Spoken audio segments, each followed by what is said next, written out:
Hello, this is Dan Faschingbauer from videopizzazz, and today I'm going to show you how to create a Google Tag Manager account and install the tracking code on your WordPress website. The first thing I would do is log into the Gmail account that you're going to associate with your Google Tag Manager. So I'm going to be using videopizzazz@gmail.com, so I'm going to sign in here. Then go to a new tab and go to tagmanager.google.com, and you should see your little emblem up here in the right hand corner with the Gmail that's going to be associated with it. And then it says set up an account. My account name is going to be videopizzazz LLC, and you can decide whether you want to share your data or not. I'll say okay. And then you need to set up your first container. Now in my case, I'm going to be using my videopizzazz.com website. So that's what I'll call it. So I'll click on continue here. And then it's going to ask me to set up a container. And a container is basically a website or a landing page that you're going to be using for your Google Tag Manager. So in my case, I'm going to be using my videopizzazz website. So I'll put in videopizzazz.com. And it is a website. I'm not using an app for a phone. So I will click on Web and click on Create. Now you can read through all this information here, all the terms of service. And if you agree with all those, click on Yes. And you're immediately presented with two snippets of Google Tag Manager code. This code here, they want to paste as high in their web page as possible under the head tag, and this here they want pasted in immediately after the body tag. And then if you click here for the quick start guide, it explains a little bit more of what the tag manager code looks like. Your container ID here will be a unique ID assigned to you and your container. Okay. So instead of manually editing my website and adding in this code, I'm going to use a plugin to perform this function. So I will be using a WordPress plugin called Duracell Tommy's Google Tag Manager for WordPress to help me get this code on my pages without having to manually edit them. So the next step would be to log into my WordPress site. So I'll go over to my WordPress admin area and log in. So now we'll come down here to plugins, click on add new, and I'll come over here and do a search for Google Tag Manager for WordPress.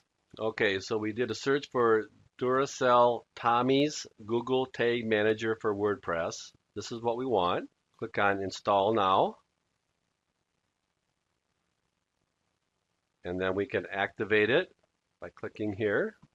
Now there are two ways of getting to the Google Tag Manager setup. One is come down here to Settings, Google Tag Manager, or you can go to your plugins, scroll down to find Google Tag Manager, right here, Google Tag Manager for WordPress, and click on Settings. They will both take you to the same area. Now you'll notice that you have to enter your GMT ID, your Google Tag Manager here, for this plugin will be enabled. So if you go back over to the quick start guide here, that it shows you what your GMT container ID is. So copy this Google Tag Manager ID code here that was assigned to you when you first created your container, and then come back over here, paste that in. All right, so once we have our Google Tag Manager ID put in here, we're gonna come down here and the default is to put the code in the footer, and that's not the optimal place to put it. You really want to put it up towards the top by the body tag. So what I did is I'm going to click on Custom Needs Tweak in Template, and then if you scroll down here, it tells you what you need to do if you have custom selected. Now you need to take this one line of code here, and you have to put it after the body tag in your header PHP code. So I will show you how to do that. But the first thing is copy this one-liner into a notepad or something that you can have access to. So you click on Save Changes, Now we'll come over here to Appearance and Editor. And over here, there is a theme header. And underneath that, it says header.php. So we want the theme header. Click on that. Now scroll down until you find the body tag. Right here, it says body. Hit return, paste, put in that one-liner. Click on Update File. And you should be good to go. Now let's just go back to our home page and see if it works. Make sure we didn't mess anything up. Okay. Okay, so now we're going to create a variable for our Google Analytics property ID. And you may ask, well, how do we find our Google Analytics property ID? If you log into your analytics account and then come down here to the admin area and then select the property that you want to look for. In my case, I only have one in here called videopizzazz LLC. Select that property and then select on property settings, and then you will see your tracking ID right down here. So copy that and then go back to your Google Tag Manager. Click on Variables, click on New. It says choose a variable type to begin setup. So click here and then scroll down, and we want to select constant. Select that. For the value, we're going to put in our Google Analytics property ID. And then click here to add. All right, so after you enter in your value, just kind of click outside this window. Before we save it, we're going to want to name it. So let's come up here, click in here, and I'll paste in Google Analytics Page View All Pages. Click back out here again. So our name is Google Analytics Page View All Pages. Variable, it's variable configuration. Variable type is a constant. The value is our property ID. Click on Save, and it shows up right down here now. So now if I just come up here and click on Accounts, and then come back into my account again, I'll come to my dashboard.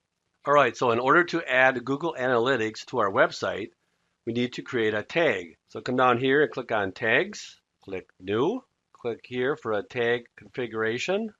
We're going to click on Universal Analytics because that's the new Google Analytics. For the tracking ID, we're going to use the variable that we just created. So we'll click over here, and we created this variable here called GA Page View All Pages. Click on that. The tracking type is going to be a page view. And click on More Settings here. I don't think I have to do anything with that. Here's Advanced Settings. I won't do anything with that today, but you can see those options here. And then you come down here and click on Triggering. We're going to say All Pages. So when anybody goes to any of our pages, the trigger will fire, and I'll be notified of a hit. You can click on Add Exceptions. I'm not going to add any. Click that off. And the last thing we need to do is name this. So click up here. I'm going to call this Google Analytics Integration. Let's scroll down through this one more time, and I can click on Save.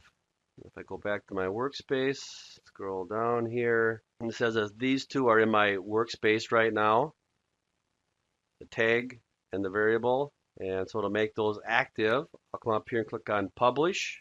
So for version control, you need to give it a name and a description. I'll click here, and I'll call this Initiation of the Tag Manager. And for the description, we'll say Initiate Google Tag Manager, and we'll say Publish.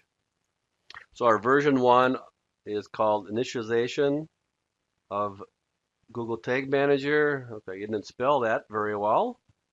Okay, so now we'll go back to our workspace, and under Published, we can select Preview and Debug. Click on Preview. So then this orange little tab comes up here that says that you can preview and debug your workspace. So now if you go over to your website, every page you click on now, you'll see that the Google Tag Manager is running on that page. So if I click any of these pages, you'll see the Google Tag Manager has a split screen, and it shows that the tags were fired on that page. Okay, so we can assume that that is working now. So I'm just going to click on Leave Preview Mode now. So one more thing we can use to confirm that the Google Tag Manager is working is if we go over to Google Analytics, under Reports, Real Time, click on Overview. We can see here that right now there's one active user, which is me, and it gives my location. It says here that I'm currently looking at the portfolio page, and everything looks to be working correctly. So I think Google Tag Manager is installed correctly on my website. All right, so I hope you found that tutorial useful, and we'll see you in the next video.